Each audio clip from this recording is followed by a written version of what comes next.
इससे पहले के लेक्चर में हम लोगों ने इलास्टिसिटी के बारे में देखा था, यानी कि जिसे हम लोग प्रत्यास्थता भी समझते हैं। और ये देखा था कि इलास्टिसिटी एक तरह की प्रॉपर्टी होती है किसी सॉलिड बॉडी की, जिस पर अगर कोई एक्सटर्नल फोर्स लगाते हैं तो वो बॉडी अपने आप को वापस अपनी शेप में ले आती है इस एक्सटर्नल फोर्स को हटा लेने के बाद। और नॉर्मली जो फोर्स हम लगाते हैं वो 3 तरीके से लगाते हैं उसके डायरेक्शन के हिसाब से, और ठीक उसी तरीके से बॉडी भी 3 तरीके से रिएक्ट करती है। और इस रिएक्शन फोर्स को जो उस फोर्स के अपोज में वो बॉडी लगाती है उसको हम लोग स्ट्रेस कहते हैं। यानी स्ट्रेस एक तरह का प्रतिबल हुआ या एंटी फोर्स हुआ।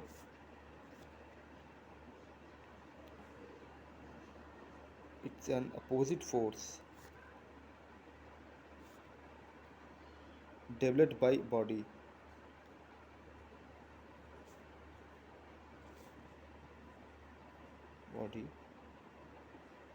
itself per unit area।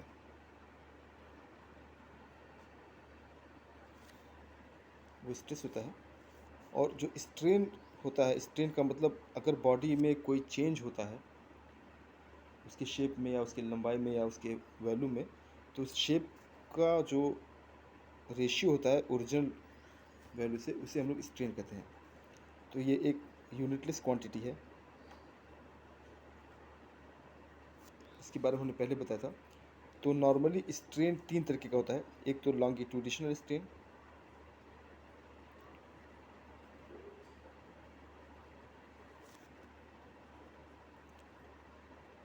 जिसमें कि लेंथ जो है वो इंक्रीज करती है या डिक्रीज करती है। लेंथ इंक्रीजेस और डिक्रीजेस। और ये जो लॉन्गिट्यूडिनल स्ट्रेन होता है इसको हम लोग अल्फ़ा से लिखते हैं।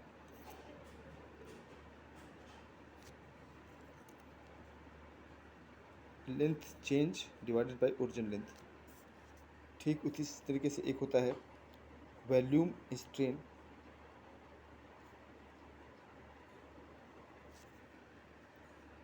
इसमें अगर हम बॉडी पर फोर्स लगाएं, नॉर्मली फोर्स लगाएं किसी सरफेस पे, तो उसका वॉल्यूम डिक्रीज या इंक्रीज कर सकता है। तो जब वॉल्यूम इंक्रीज या डिक्रीज करता है तो उसे वॉल्यूम स्ट्रेन कहते हैं। और इस कंडीशन में जो हम निकालते हैं वो change in volume divided by original value. और एक तीसरा होता है जिसे हम लोग शियर स्ट्रेन कहते हैं। शियर स्ट्रेन ये तब होता है जब हम किसी बॉडी पर टेंजेंशियली फोर्स लगाते हैं और उसके शेप में कोई परिवर्तन होता है। जैसे मान लिया हमने ये बॉडी लिया और उसके फेस के सरफेस के टेंजेंशियली अगर हम फोर्स लगाएं इस चीज़ को, नीचे का सरफेस फिक्स है, ऊपर के सरफेस में टेंजेंशियली फोर्स लगाएं तो इसका शेप थोड़ा सा डिफॉर्म हो जाता है किसी एक ख़ास एंगल पे। और ये एंगल जो बनता है, ये जिस एंगल पे डिफॉर्म होता है इसके साइड्स, वो हमारा शियर स्ट्रेन कहलाता है, यानी कि थीटा। तो 3 तरीके के स्ट्रेन्स होते हैं और ठीक इसी तरीके से 3 स्ट्रेस होते हैं। और इन तीनों रेशियो को जो कहा जाता है वो हम लोग पहला कहते हैं यंग मॉडुलस, जिसके हम लोग वाई से लिखते हैं। और ये होता है longitudinal stress upon longitudinal strain.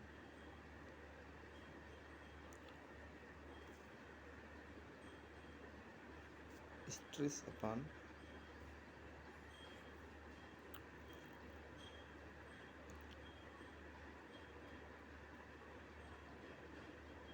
अब लॉन्गिट्यूडिशनल स्ट्रेस जो होता है वो एक तरह का फोर्स है पर यूनिट एरिया। जो फोर्स हम लगाते हैं बॉडी पर, उसका जो रिएक्शन फोर्स होता है पर यूनिट एरिया किसी बॉडी द्वारा डेवलप किया गया, उसे हम लोग F बाई ए से लिखते हैं। Applied force divided by area of the surface. और लॉन्गिट्यूडिशनल स्ट्रेन जो लंबाई में परिवर्तन हुआ delta L small by capital L. तो ये हम लोग ने कल देखा था, या इसको सिंपल लिख सकते हैं F capital L divided by A delta L. ये वाई हुआ यंग मॉडुलस। ये जब फोर्स लगाते हैं लॉन्गिट्यूडिशनल फोर्स लगाते हैं तब ये यंग मॉडुलस आता है। दूसरा एक होता है बल्क मॉडुलस।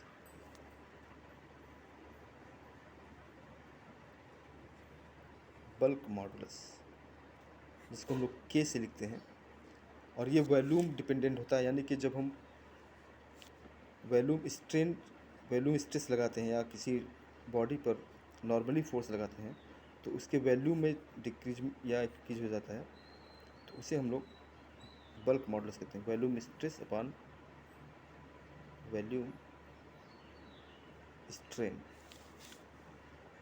नॉर्मली जो stress upon per unit area होता है इसे हम लोग प्रेशर कहते हैं, P by delta V by V। अब चूंकि प्रेशर जब हम लगाएंगे तो वॉल्यूम कम होगा, इसलिए इसका साइन माइनस होता है, या K is equal to minus P, V capital ऊपर चला जाएगा, डिवाइडेड बाई डेल्टा V। और एक तीसरा होता है स्ट्रेन पर आधारित, जिसे हम लोग शियर मॉडुलस कहते हैं, या इसी को हम लोग मॉडुलस ऑफ रिजिडिटी भी कहते हैं। मॉडुलस ऑफ रिजिडिटी ये डिपेंड करता है कि हम फोर्स जो है टेंजेंशियली लगा रहे हैं। अगर हम किसी बॉडी पर टेंजेंशियली फोर्स लगाएं तो इसका शेप परिवर्तित हो जाएगा, और इसका जो एंगल बनेगा, जिस एंगल पर जाएगा उसे हम लोग स्ट्रेन कहेंगे। तो ये होता है, इसमें ईटा होता है स्ट्रेस अपॉन स्ट्रेन, यानी कि F by A divided by strain, यहाँ पे थीटा है, तो ये हो जाएगा F बाई ए थीटा। तो तीन तरीके के हमने कांस्टेंट तीन तरीके के हमने रिजिडिटी मॉडुलस इलास्टिसिटी कांस्टेंट देखें, एक तो y, एक k और एक ईटा। तो ये तीन इंपॉर्टेंट पैरामीटर्स हैं इलास्टिसिटी के। इसके अलावा एक और काफ़ी इंपॉर्टेंट है जिसका नाम है Poisson ratio.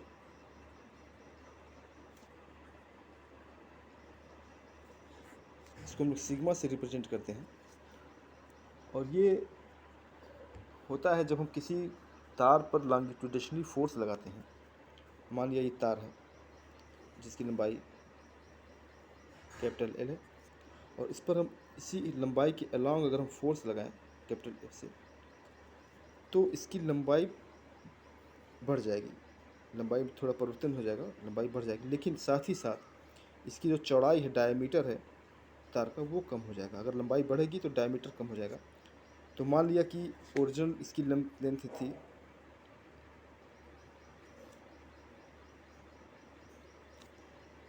L, change in length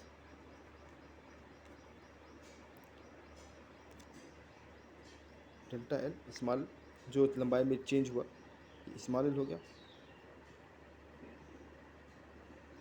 इसका डायमीटर या हम इसकी थिकनेस जो थी, डायमीटर मान लिया हमने कैपिटल D था डायमीटर, ओरिजिनल डायमीटर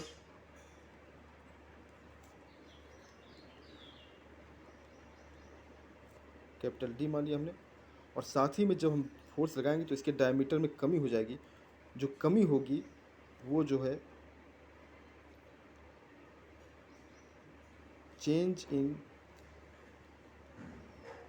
डायमीटर, हमने मान लिया स्मॉल d, ये चेंज इन डायमीटर है, फाइनल डायमीटर नहीं, चेंज इन डायमीटर। यानी कि अगर मान लिया हमने फॉर एग्जांपल 100 सेंटीमीटर की एक लेंथ है, तो इसकी लंबाई बढ़ के 101 सेंटीमीटर हो गई, तो डेल्टा L यहाँ पर होगा 1 सेंटीमीटर। ठीक उसी तरीके से अगर मान लीजिए डायमीटर इसका 1 सेंटीमीटर है, और बाद में जो डायमीटर आया वो 0.6 सेंटीमीटर आया, तो जो स्मॉल d होगा, जो चेंज होगा, वो 0.4 सेंटीमीटर होगा। तो ये हम चेंज लेते हैं। तो अब इसमें दोनों का रेशियो ही पॉइसन रेशियो कहलाता है, यानी कि जब हम फोर्स लगा रहे हैं उसकी लेंथ में चेंज होता है और डायमीटर में कमी होती है, तो इन दोनों के चेंज होने वाले क्वांटिटीज़ के रेशियो को पॉइसन रेशियो कहता है।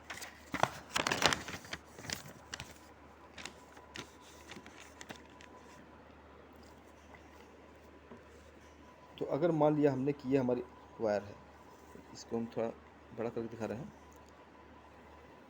ये वायर है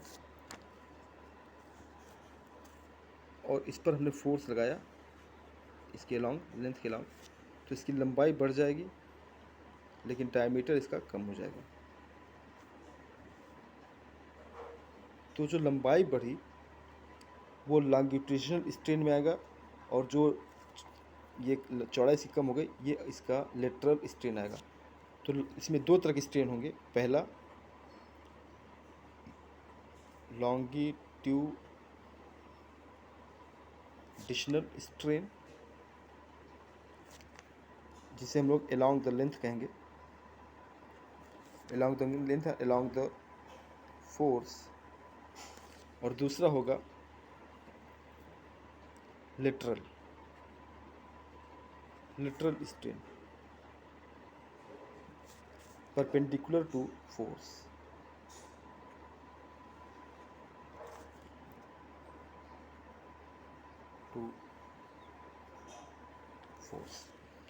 तो अब अगर हम लॉन्गिट्यूडिनल स्ट्रेन की बात करें, लॉन्गिट्यूडिनल स्ट्रेन की बात करें,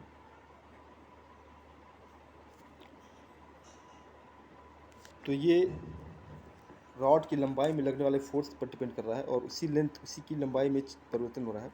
तो ये हमारा delta L by capital L होगा, जिसे हम लोग अल्फ़ा से लिखेंगे। अल्फ़ा यानी कि लॉन्गिट्यूडिनल स्ट्रेन। ठीक उसी तरीके से लेटरल स्ट्रेन जो होगा,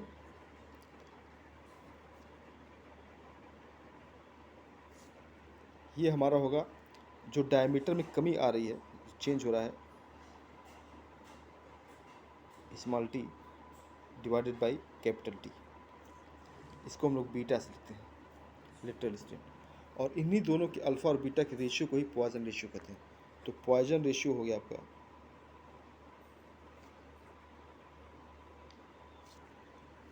लेटरल स्ट्रेन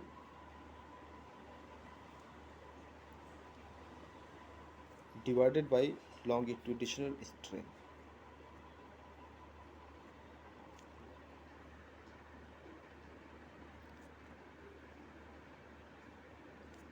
यानी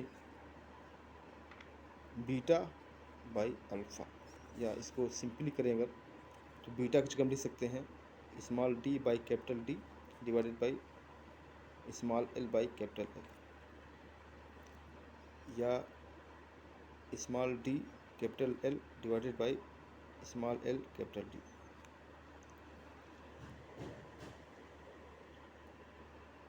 ये हमारा पॉइजन रेशियो हो गया, जिसे हम लोग सिग्मा से कहते हैं। और इसका एक रेंज होता है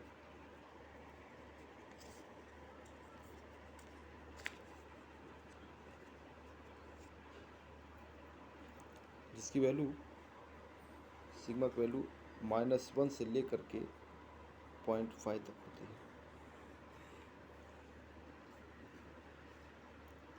ये इसकी रेंज होती है। तो कुल यहाँ पर 4 तरह के पैरामीटर्स हुए। पहला यंग मॉडुलस,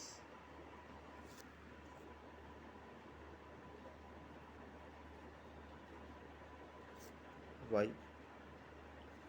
दूसरा बल्क मॉडुलस,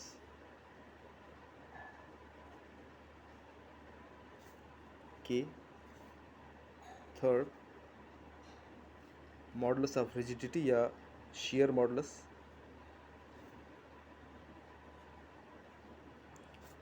ईटा। और फोर्थ है पॉइजन रेशियो,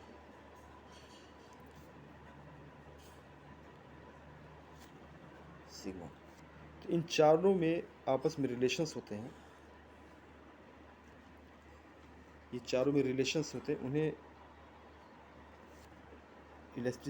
इलास्टिसिटी रिलेशंस कहते हैं। Relation between these 4 quantities. तो इनको ड्राइव करना अक्सर एग्जाम में पूछता है। तो पहला जो रिलेशन होता है सबसे इम्पोर्टेंट, वो होता है रिलेशन बिटवीन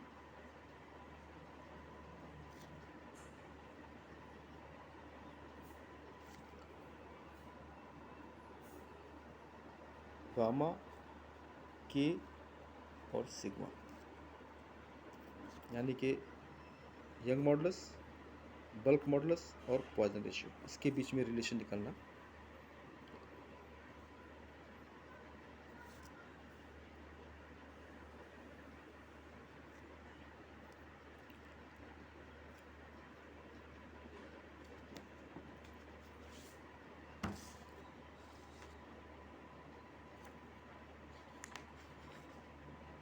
तो इसको डिराइव करने के लिए हमने मान लिया एक क्यूब लिया, ये हमारा क्यूब है, परफेक्ट क्यूब।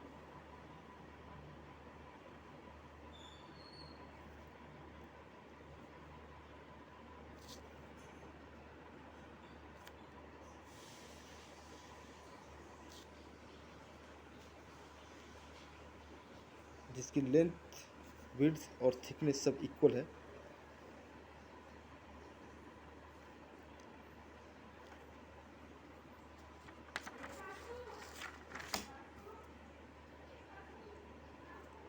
इसके जो कॉर्नर से ए, B, C, D, E, F, G, H, और ये इस यहाँ पर टोटल अगर आप देखें तो ये क्यूब है, cube of A, B, C, D, E, F, G, H corners हैं, और टोटल यहाँ पर 6 सरफेस होंगे। तो हर सरफेस पे अगर मान लिया हमने कि फोर्स लग रहा है, कॉमन फोर्स लग रहा है एफ, जितने भी 6 सरफेस हैं सब पर नॉर्मली फोर्स लग रहा है एफ। सामने वाला लग रहा है, ये अपोजिट लगेगा बैक में, और ये हर सरफेस पे फोर्स लग रहा है F. A cube of unit size और ऑफ यूनिट साइड, यानी कि इसकी जो लेंथ हो गई या थिकनेस या चौड़ाई हो गई या ऊंचाई हो गई, हाइट हो गई, ये सब यूनिट साइज यानी कि 1 है। 1 सेंटीमीटर, 1 मिलीमीटर, आप जो भी मान लें। तो इसका जो एरिया होगा, एरिया ऑफ एनी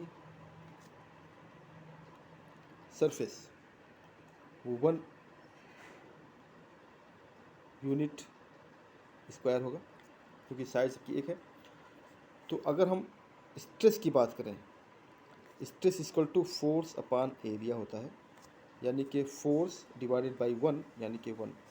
तो इसका जो स्ट्रेस होगा वो एफ होगा, स्ट्रेस ही होगा एफ, क्योंकि फोर्स एरिया 1 इसका है। तो जो स्ट्रेस होगा वो फोर्स इक्वल होगा, और एरिया हमने 1 लिया है, इसलिए जो स्ट्रेस लगेगा साइड्स पे वो 1 लगेगा। और पहली चीज़ ये, दूसरा ये मान लिया हमने कि अल्फ़ा जो है वो increase per unit length per unit tension, हमने मान लिया alpha increase per unit length per unit stress.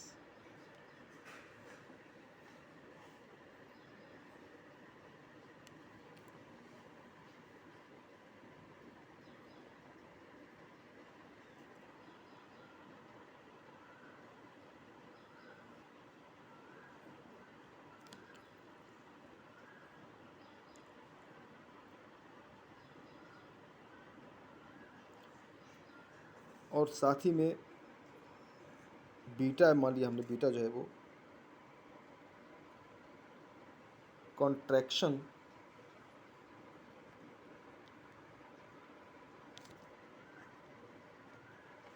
Per unit length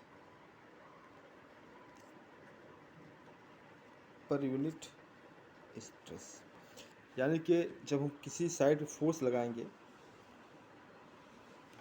तो जैसे मान लिया हमने कि ये ए बी है, ए बी पे जब फोर्स लग रहा है तो इस पर फोर्स लगने वाले जो जितने इस वायर पे जितने तरीके से लग रहे हैं वो 3 तरीके से लग रहे हैं। एक तो एफ यहाँ से लग रहा है इस डायरेक्शन में बी एफ जी सी पे, और दूसरा फोर्स इधर लग रहा है ए ई एच सी।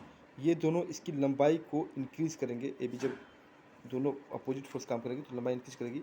साथ में दो फोर्स लग रहे हैं, एक फोर्स ये लग रहा है टेंजेंशियली ऊपर से, और एक इसके सामने वाला। तो अगर हम किसी वायर को मान लें, ये हमने मान लिया वायर हमारा है ए और बी,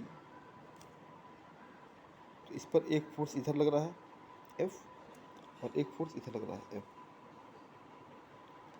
ये दोनों फोर्स इसकी लेंथ को बढ़ाएंगे, लेकिन साथ में इसके साथ जो सरफेस ऊपर वाला है ये फोर्स यहाँ लगा रहा है, और इसके परपेंडिकुलर वाला फोर्स यहाँ लगा रहा है।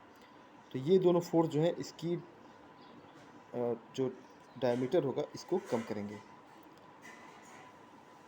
अब चूंकि लेंथ जो है एक ही डायरेक्शन में लग रहा है दोनों, तो ये एक यूनिट होगा, लेकिन यहाँ पे जो डिक्रीमेंट हो रहा है इसके डायमीटर में वो दो तरीके से रहा है, और दोनों एक दूसरे के परपेंडिकुलर हैं।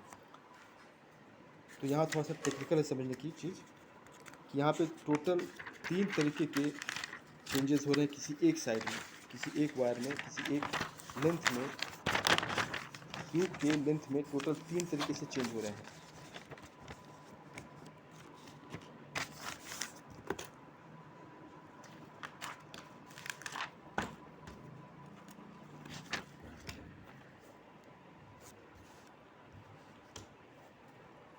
तो अगर समझे इलोंगेशन इन ए साइड, ये होगा हमारा एफ अल्फ़ा।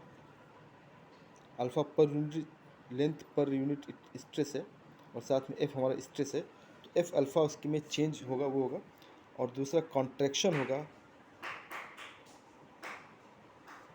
इन ए साइड, ये होगा हमारा एफ बीटा। अल्फ़ा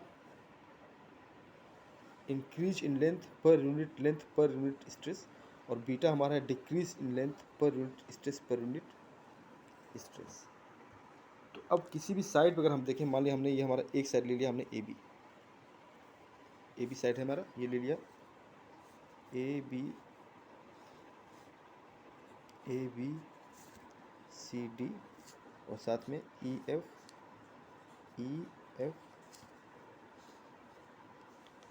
जी, और ये एच हो गया। तो हमारा जो चेंज किसी भी साइड में हम ए बी ले रहे, अगर हम ए बी ले लिया तो ए बी में 3 तरह के परिवर्तन होंगे। एक तो इसकी लंबाई बढ़ेगा, ये दोनों फोर्स जो है इसकी लंबाई बढ़ाएंगे, लेकिन साथ में ये फोर्स और ये फोर्स जो एक दूसरे के परपेंडिकुलर है, ये इसकी डायमीटर को या इसकी चौड़ाई को कम कर देंगे। तो ए बी में जो परिवर्तन होगा वो लंबाई की वजह से एफ अल्फ़ा होगा,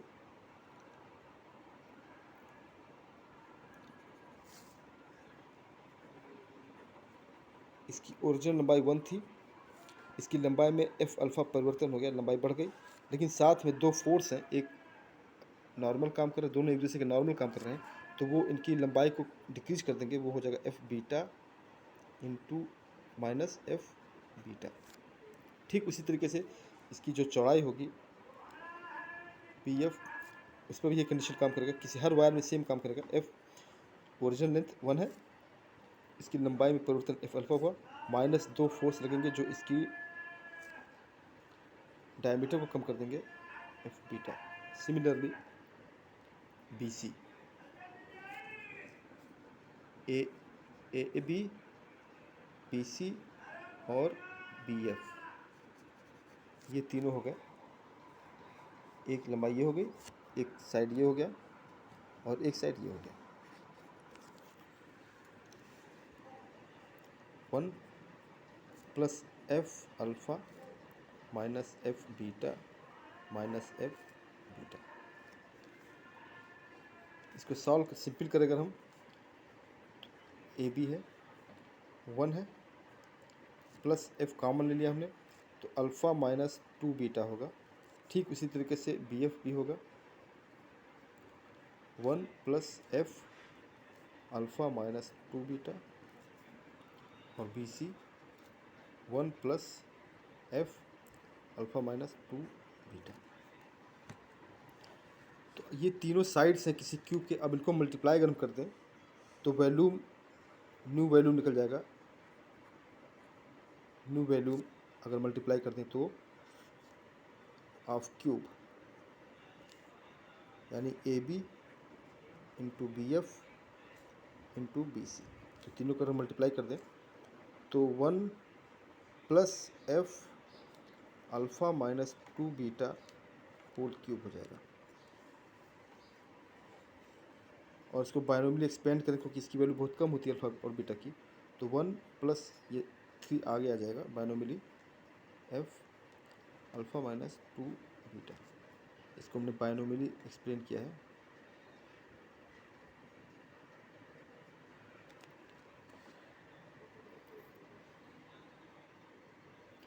तो अब ये फाइनल वैल्यूम हुआ, और जो वैल्यूम 1 था पहले वो 1 इंटू 1 इंटू 1 था, यूनिट साइड थी।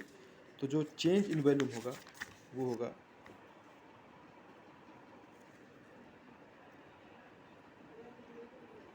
Change in volume.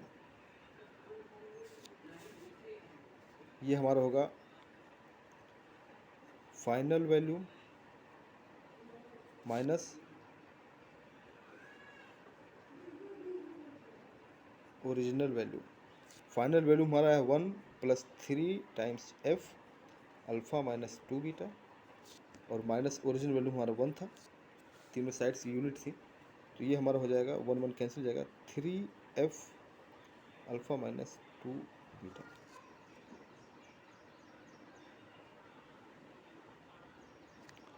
तो जो वैल्यूम स्ट्रेन निकाल सकते हैं हम, वैल्यूम स्ट्रेन वो हमारा निकला है change in volume divided by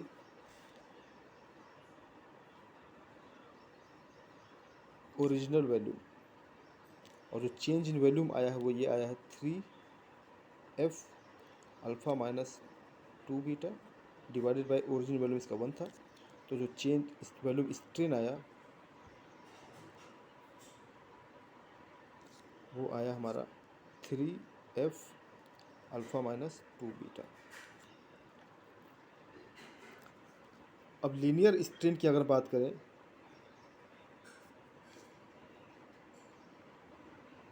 strain तो ये हमारा अल्फ़ा बाई 1 होगा, क्योंकि साइड 1 है, ओरिजिनल वैल्यू लेंथ 1 है, और चेंज इन लेंथ अल्फ़ा है, ओरिजिनल 1 है, इसलिए ये हमारा अल्फ़ा हुआ। तो मॉडुलस यंग मॉडुलस अगर निकालें तो अल्फ़ा इक्वल टू हो जाएगा change in length per unit stress. Per unit stress का मतलब 1 upon gamma, stress by strain. तो गामा इक्वल टू हो जाएगा 1 बाई अल्फ़ा।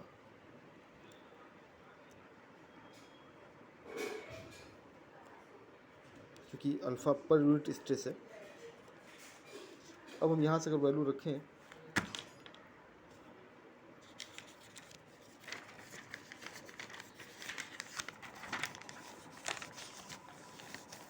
बल्क मॉडुलस से, डेफिनेशन बल्क मॉडुलस की डेफिनेशन से, K equal to volume stress upon volume strain, ये formula है। इस फार्मूले के तहत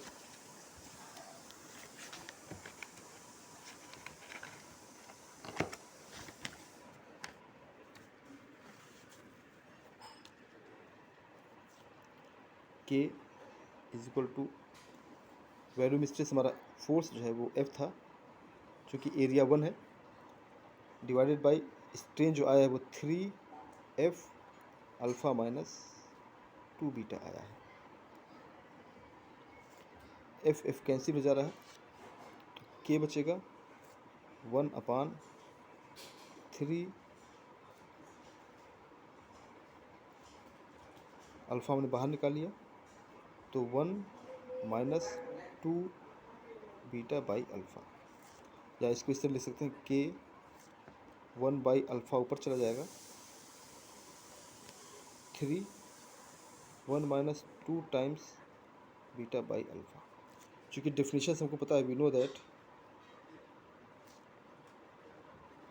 1 बाई अल्फ़ा ये हमारा यंग मॉडुलस है, और बीटा बाई अल्फ़ा ये हमारा पॉइसन रेशियो है। इन दोनों वैल्यूज़ को यहाँ रख दें तो k is equal to gamma y by 3 1 minus 2 sigma, या gamma is equal to 3k 1 minus 2 sigma. ये पहला रिलेशन आया यंग मॉडुलस, बल्क मॉडुलस और पॉइसन रेशियो में।